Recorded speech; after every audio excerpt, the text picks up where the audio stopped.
Welcome back, everyone. This is the second part of the Borderlands Series 1 life. So we started off our second pick as Brick, we died to Mad Mel's patrol, and so we picked Lilith, the Siren. We made it past Mad Mel's patrol, but then we had made it to Mad Mel himself. That didn't go as smoothly as his patrol cars did. It actually went very poorly. It went pretty easily at the start, just, killing his patrol cars again and just fighting through. But then whenever Mad Mel spawned, that's when it got a bit rough. Because, if you guys don't know, Mad Mel resists explosive damage by a very minute amount, but it's enough to cause issues. Like, he resists it more than the other Outriders do, and he deals a lot more damage. Plus, car combat isn't as great in the first game as it is in the rest. So, a lot of it was just me running around, driving in circles until, well, until my car almost got exploded. Then I tried to bait it out so that I could regen. That wasn't quite helping because the splash damage of his rocket was hitting. So yeah, we just kind of kept driving around in hopes that we could regen enough, but then right as soon as we would maybe start getting on a good regen track, his splash damage would hit like it just did. But we continued to attempt this for a bit until we ended up getting hit by a car.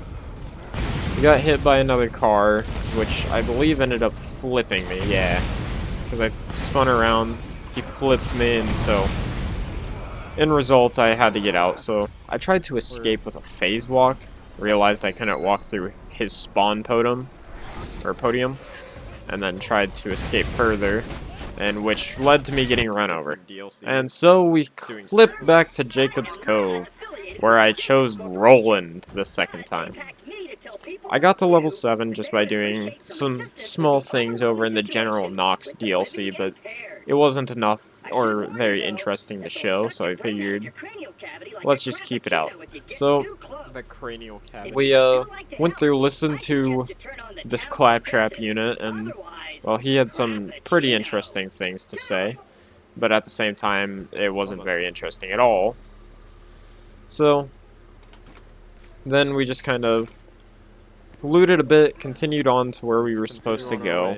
Also, for anyone who's wondering, you can't go through the windmill until after you finish this first mission. So, I was just doing a few things, like as you saw I had Fixer Upper in my mission log. That's purely because of the fact that, well, I didn't really continue much after getting to a point where I had to clear out the roadblocks, because it's not a ultimate, like, oh, let's get to level 69 and then max out the character as much as possible. This is just a flat, oh, well, let's make it a one life, just beat the story and move on to the next game, and hopefully not die in the next game as well. So I did a bit more looting, and then I was told to calibrate these 3 turrets, so I just kind of ran around, calibrated the first one with a sneaky little jump, made it over to the second one, barely avoiding getting hit by like 3 or 4 different zombie spits, by the way, and then I made it to the third one, which wasn't very difficult at all, which also gave me the ability to cut forward into fighting the Pumpkinhead. He wasn't very interesting of a fight, but I figured since he's more like a mini-boss, I might as well show him. Also, I did learn mid-fight here that corrosive damage does nothing to him, so in result of that, I cut out a long-winded inventory span where I went into my inventory, changed out the element that I was using, so I switched it to fire, so the next time I threw it out, like right here, it's doing fire damage instead of just the normal corrosive that I had it on, because I got a level 2 fire artifact as well. So that helped out quite a bit. Also, I wasn't too sure what all the zombie brains were doing, so throughout this entire DLC I collected quite a few zombie brains, just because it would be easy to, like, just be easy just in case, like, oh, there's a side thing that you had to do with them, so. But enjoy this very long-winded process of a tower defense game. It wasn't very interesting, in my opinion. Like, I'm kind of glad that they did away with a lot of the mandatory tower defense kind of things in either DLCs or, like, the main story for the future games, because it's interesting to have these as side missions, but whenever you're forcing players to sit through it, and it's a very long-winded process, it's nowhere near as fun as what it could be. So, I mean, I just kind of continued to do it, collect the zombie brains, and as I was going around killing all the zombies, I realized that they were all just kind of piling up in an area, and so I was like, oh, well, let's get rid of that issue, and as like most of the enemies in this entire DLC, it's not too big of a threat. The zombies are fairly weak, especially after you do some main missions and get your level up to level 25. If anyone's curious of how I got that high, I did a lot of farming against the Guardians over in over from the Ghosts of the Vault mission. Because I didn't know that the Guardians, the big one, actually drops 25,000 experience there for a while. So I just kind of sat there and farmed them for, I think, about an hour, got up to level 25, and then I went into the DLCs to maybe over level by another, like, 5 or 10 levels over Mad Mel, so whenever we go to kill him, we don't have to worry about, you know, we don't really have to worry about dying again and then restarting the entire series once again. But, so I wanted to go ahead and say as well, if you guys are enjoying the content that I've been putting out, don't forget to hit that subscribe button and maybe smash that like as well, and hit that nice little bell next to it. It really helps out a lot, and it doesn't take too much time. And then we met another interesting character named Dr. Ned. He's not too, I don't know what the word is, too important, I'd say. He's more interesting than he is important. But the closest thing that he has is this whole experiment, where he was able to create were-skags, which turned into Hank Reese here, who was a journalist throughout the Jakobs Cove on Eden 6, and, well, got turned into a were-skag due to Dr. Ned. Well, as all things, we solve it with bullets, and after we killed him, we attempted to take the hat. Didn't work. Got a new shotgun, but it wasn't better than our current one. So we looted a bit, then we ran over, grabbed the antidote, and then just made our way back to Jakobs Cove. There wasn't too much of an interesting thing that was happening here. Dr. Ned's claptrap did have another interesting thing to say about Ned, though, so this did help quite a bit. It told us where his next plan of action was, and where we could find another interesting area for him. So after we decided to start listening to the claptrap, we kind of just continued on our way with what we were supposed to be doing. Now I will be quiet for the rest of his time talking, so you guys can hear the rest. You'll find a door in the town that will require a special knock. I love special knocks. Whoa! I'm possessed. The knock sounds like this.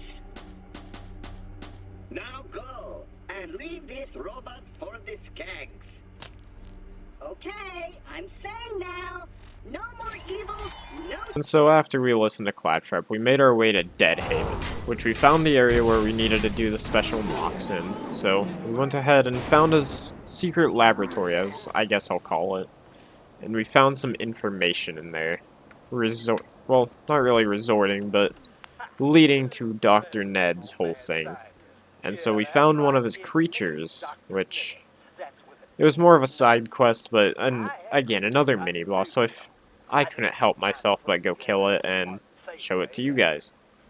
Well, his name was Frankenbill, and I honestly expected him to be quite a bit of a challenge, but with just a few sharpshooting headshots and then a few shots from the shotgun just kind of knocked him down for good. I didn't even need my turret for that like I thought. And so we made our way back to the info stockade where we were going to send off the recordings that Ned had.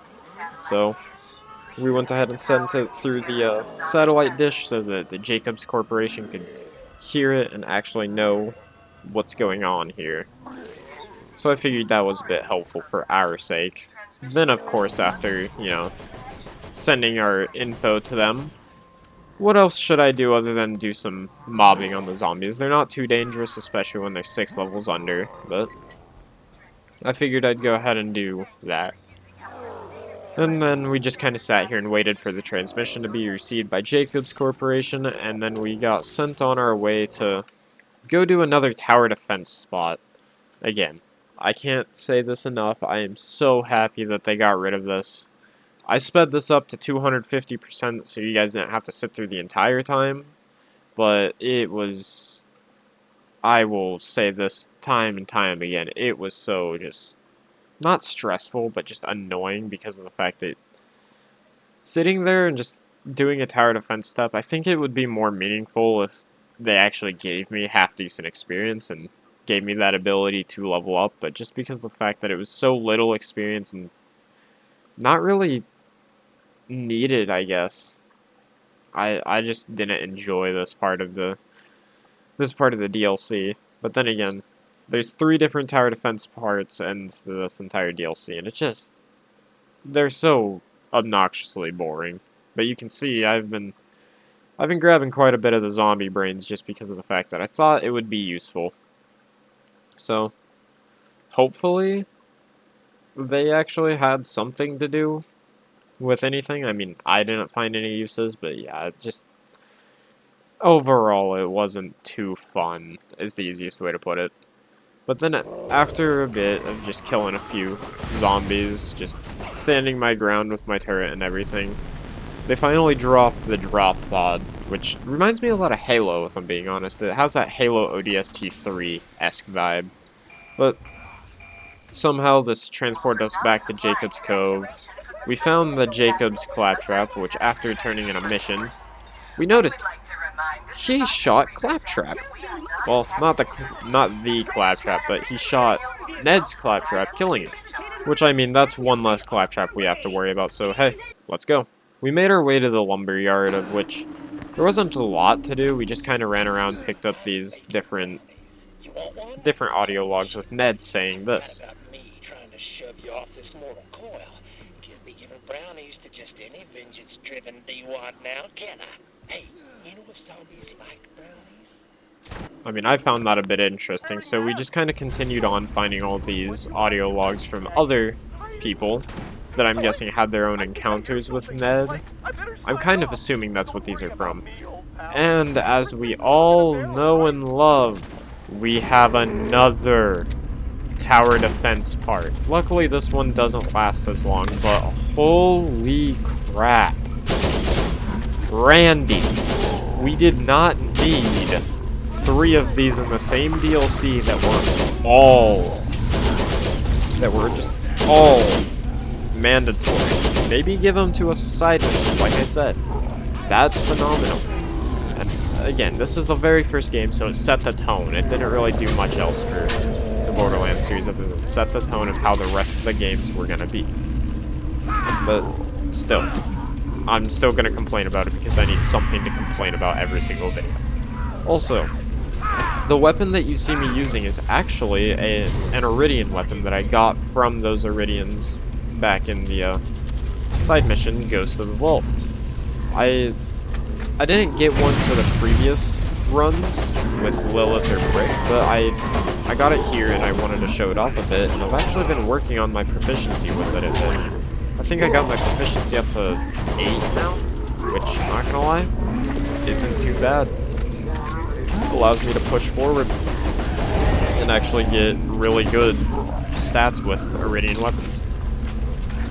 And all I did was cut out like a small little thing that I did in my inventory because honestly it wasn't too necessary.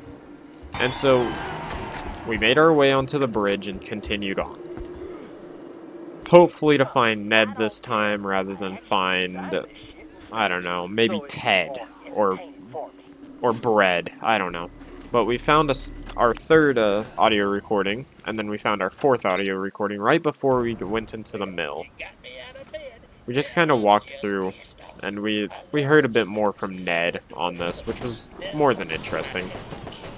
Killed more of his zombies and found Ned himself. You smell like popcorn. Now I mean, pissed.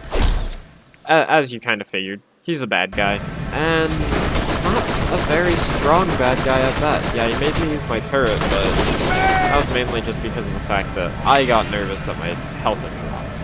And I was nervous about dropping down this hole because it looked like a death hole. But then I just found like blood and guts and, you know, bones everywhere, and that didn't seem too scary. So I figured I'd just continue in.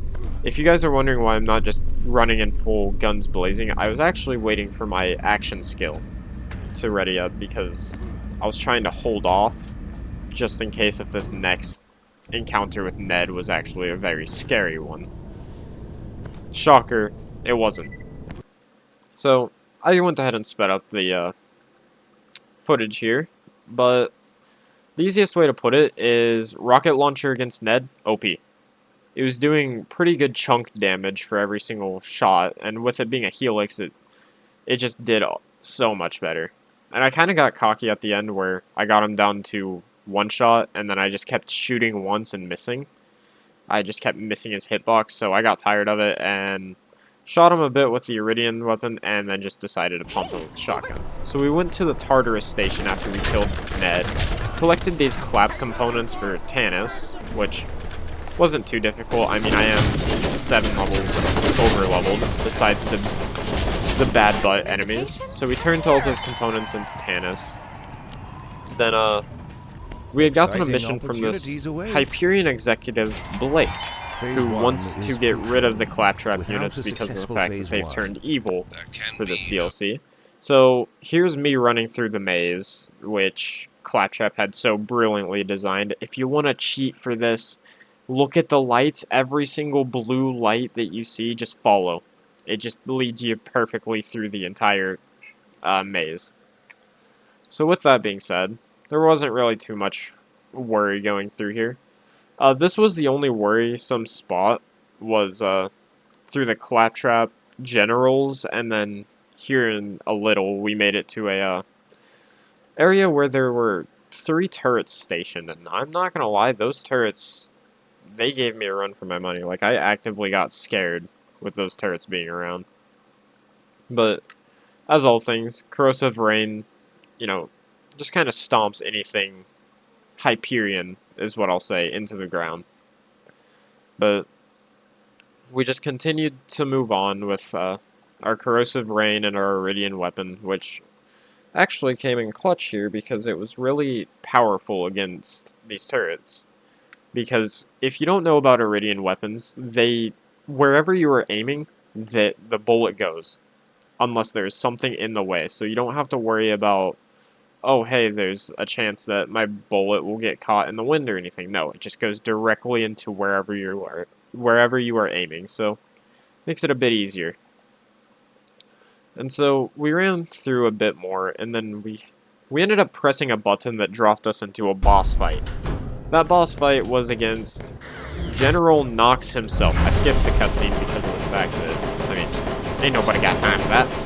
So we continued to just pretty much, as you guys can see, we didn't waste a single ounce of time and just kept shooting Knox in the head, because as you do with any like kind of humanoid kind of enemy, you just pump them full of lead until they're dead, especially if it's in the head. I didn't mean to rhyme all 3 of those together, but hey, it works.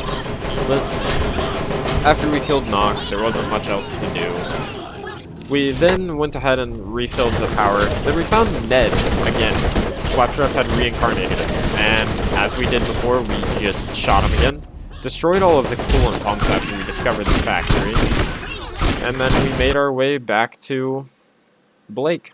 Special shout out to McKelgel for giving me the idea to do this challenge. His link to his YouTube channel will be found in the description below. Special shout out to Leon, who once sat in a bathtub full of Dr. Pepper and drank it all through a plastic straw. Special shout out to Zayden, who once swam so fast that he time traveled back in time to become the fastest swimmer of the year 1912. Special shout out to Knight, who once ran so fast that he changed Earth's rotational axis. And just to end off the video here, don't forget that I stream every Wednesday from 6 to 8 p.m. and every Thursday from 12 to 2.